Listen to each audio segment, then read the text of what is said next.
All right, everyone. Thanks for sticking around for the fourth talk. When I think of AI, I was thinking in four buckets. The first bucket, develop the methods, probably not the subject of this meeting so much. Second bucket is let's poke the animal, see what it does, its properties, its tricks. This goes a little bit in that direction. Third bucket, you can think of its implication for society. I'm not talking about that either. And the fourth one is, can we put it to work for something that we need in business? And this is what this talk is largely about. I asked an AI, by the way, what I'm supposed to wear here today, and it said joggers, sneakers, and t-shirt, so here I am. So I look a little different than on this picture, where I asked an AI to generate a synthetic version of myself.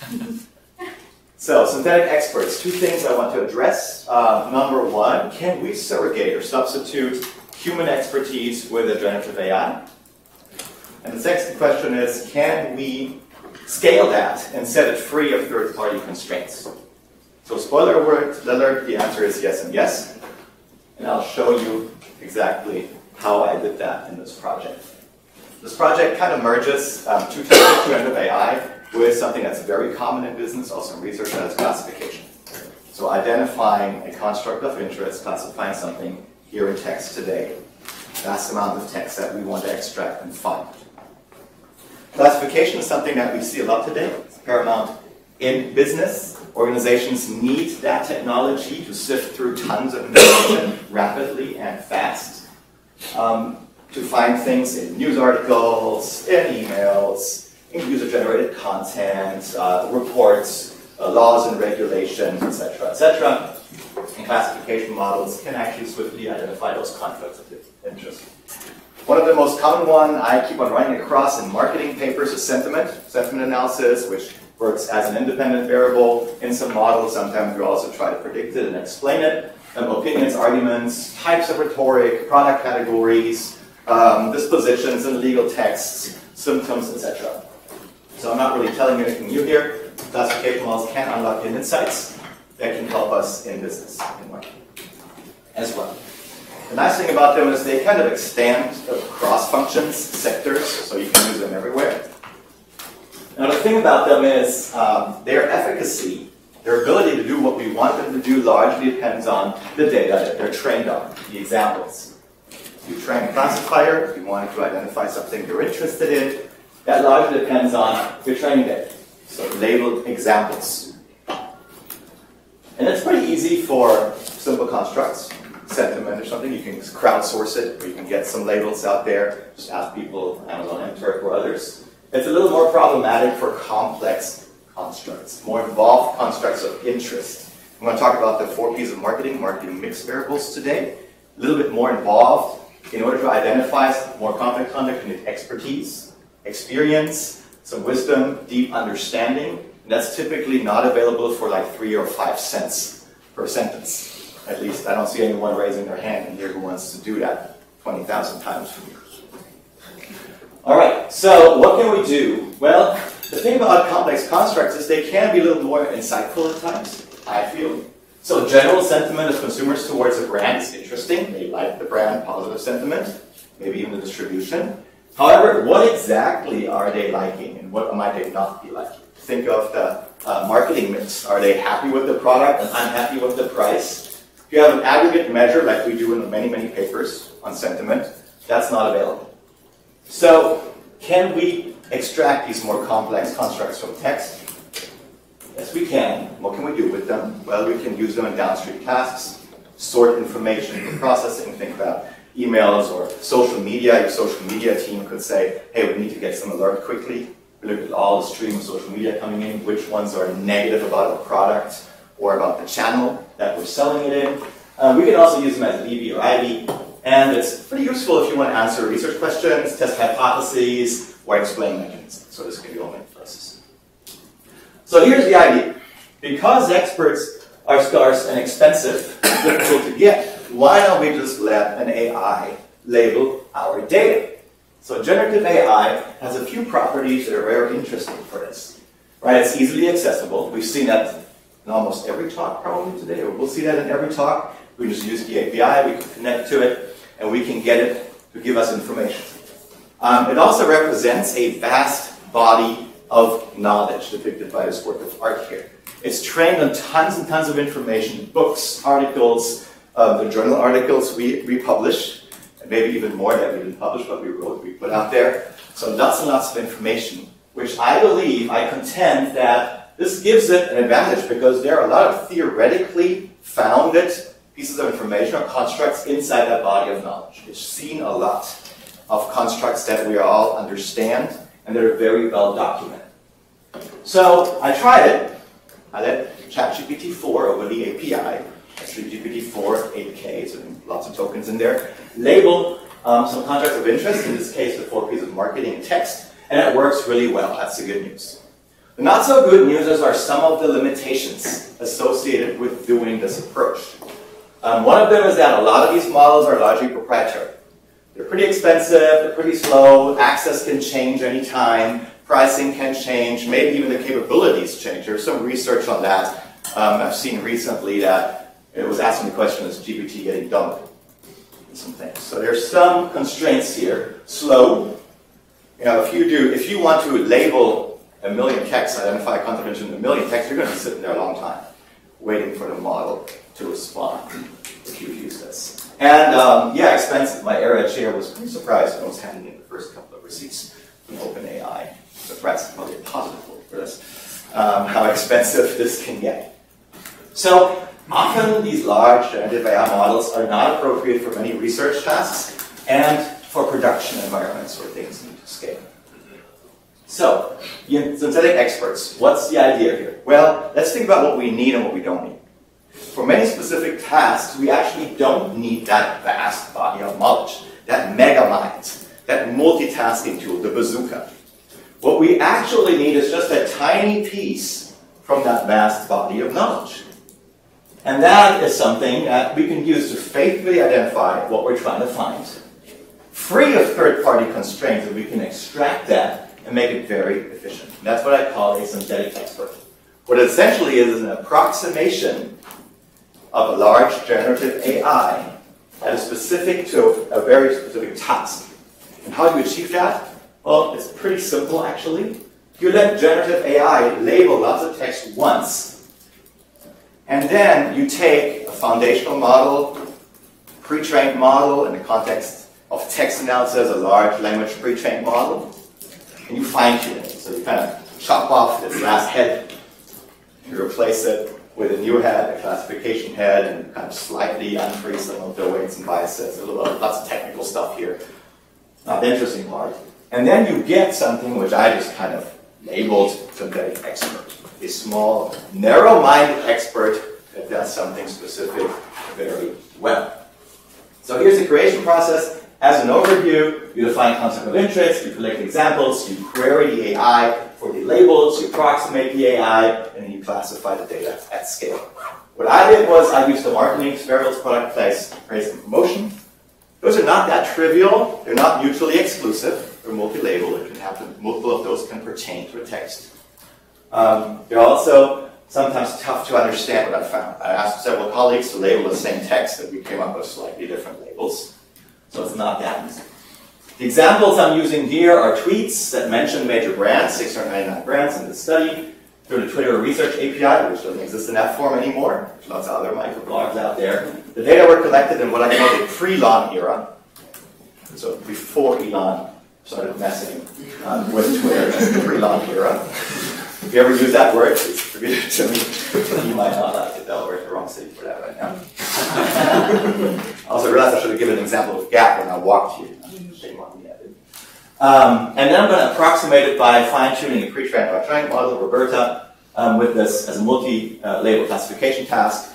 There's a little bit of stuff going on with hyperparameters, not interesting for today's talk. But then the question comes, how does this work? So I need some kind of out-of-sample validation. So I convinced or twisted 3 people's arms, 3 researchers' arms, to sit down with me in 6 workshops, 2 hours each, to label jointly in consensus labeling, all together and discuss 1,000 tweets, 4 labels each. That was the most painful experience they probably had in a long time. I don't recommend you try it. Not only because tweets can be intellectually hurtful, just by their content, it can also be offensive, and it gets pretty boring soon. So we had to have 6 workshops on 6 different days for the team involved. And I'm testing that as a baseline, as a ground truth. Now the baseline, whether the synthetic expert works well, I use crowdsourced labels. So I've used expert mTurkers to label the same tweets, kind of see how well they perform relative to GPT-4. I can tell you, you might have seen this too, getting an IRB extension when you don't deal with AI and content is also an exciting journey, at least at UNC.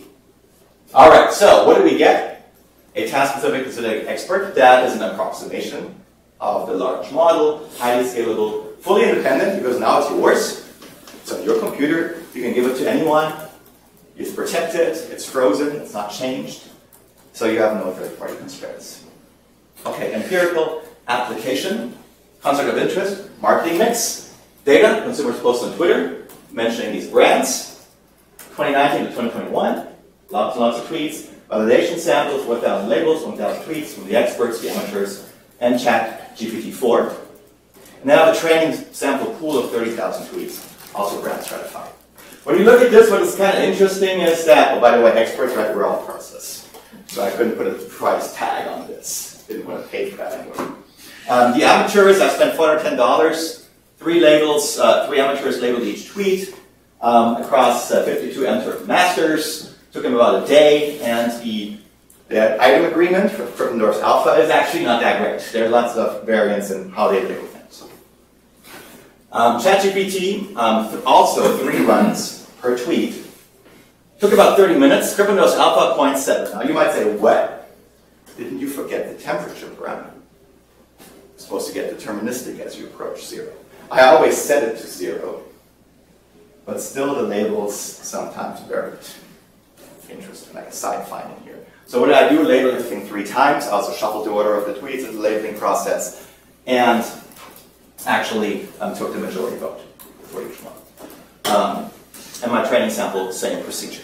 And if you see some of these tweets, Sony's X7 IIIs ain't as sweet as my Bros AirPod Pros, but got a real steal the other day. Hashtag deal, hashtag headphones. I don't know if I pronounced that right. So it's, why are we using tweets? They're pretty challenging, a very good challenging baseline for text analysis. Not that easy. And I don't know if this is going to work. Is there a mouse on there? Oh, there it is. Oh, sorry, it disappeared on me. I can normally click on these.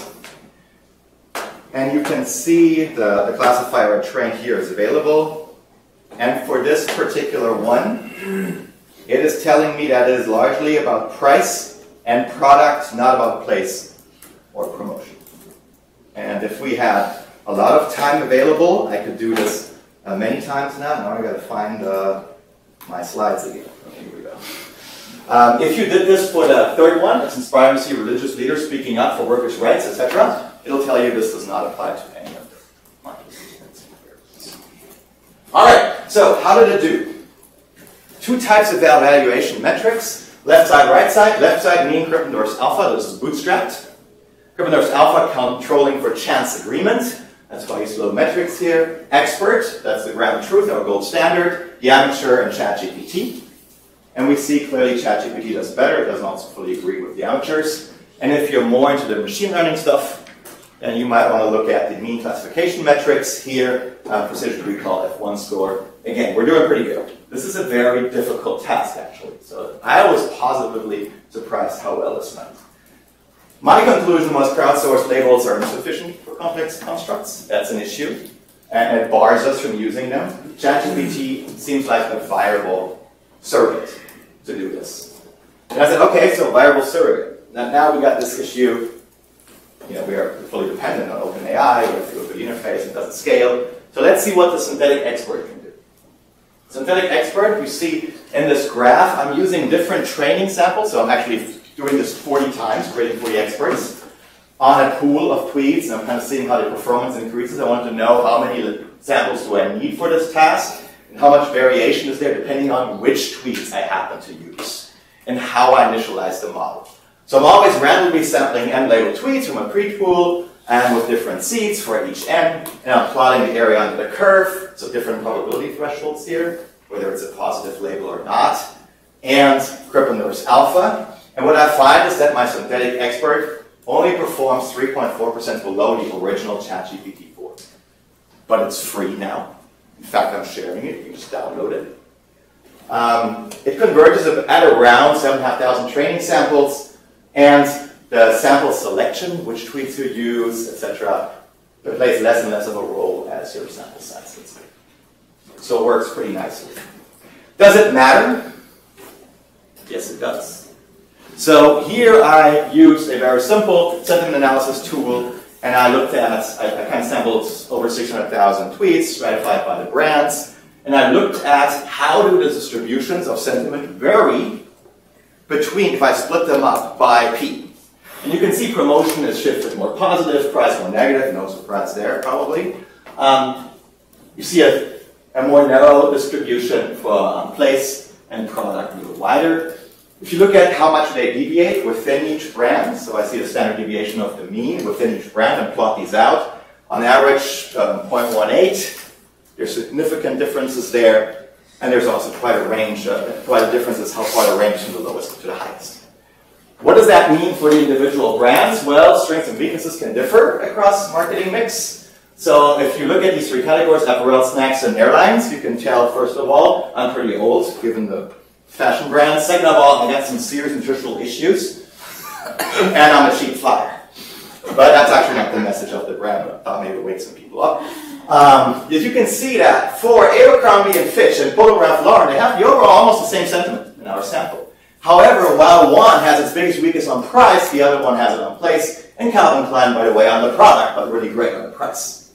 And we can kind of see this through with our stuff. So we get more differentiated results. If we zoom in our analysis and throw some topic modeling on top of it, in this case place, which was the weakest for Abercrombie and Fitch, we find within that only 4 topics, and they're largely about in-store shopping experience, shipping and online, store closings, and you might notice there's some Netflix documentary on this as well, on the racism and employment issues of Abercrombie and Fitch. So this is more of a face validation, but it also gives managers kind of more deeper, quick insight into where they have to work on, what levers they have to work on their marketing mix. Why? Because marketing mix is something that we all work. Interestingly, we have tons and tons of classifiers on like Hugging Face's Model Hub. Lots of sentiment, over 2,000 sentiment classifiers, not all of them are great. Only one marketing mix classifier now. Either this means that marketing doesn't matter, or the marketing mix, which I don't know, this audience might say, well, actually it might matter, or it was just very hard to do in the past. So we've done it. So this research kind of bridges the gap between text classification methods and generative AI, kind of giving you a very scalable solution you can immediately employ. You can use this as independent variables, dependent variables, get rapidly deeper insights, and you can extend that to law, public policy, no matter what construct you want. I have lots of people from UNC actually now saying, hey, can we do this for this or for that from different schools? Future innovations of generative AI promise many opportunities here, right? Image, video, speech, and also these models get better, so we can keep on improving this. Dissemination, there's a website on this. I'm sharing the code. You can just download this, train your own, get the labels by yourself. The MMX synthetic expert is also available to show you, so go visit that. I want everyone to be able to run this right now out of the box. You might ask, where are the data? Okay, here are the data. I love the little thing. I didn't want to put original tweets and information on there, so I created what I call synthetic twins, as we're in the synthetic realm. Synthetic twins are basically using an AI to generate replicas of text which are similar or in idea or meaning, but we've changed people and wording, etc. So we're mitigating to some extent privacy, copyright concerns, think HIPAA, health, FERPA, and education, MiFID II, and banking in Europe, etc., etc. So there are some data sets available. If you think this is a sheep, how many people think this is a sheep? Okay, it says I'm a ram, right? People in Carolina get very offended. Of course, that's a ram, right? And that's the synthetic twin. I'm a ram, a goat I am. So you could use this possibly. That concludes my talk. I'm open for questions.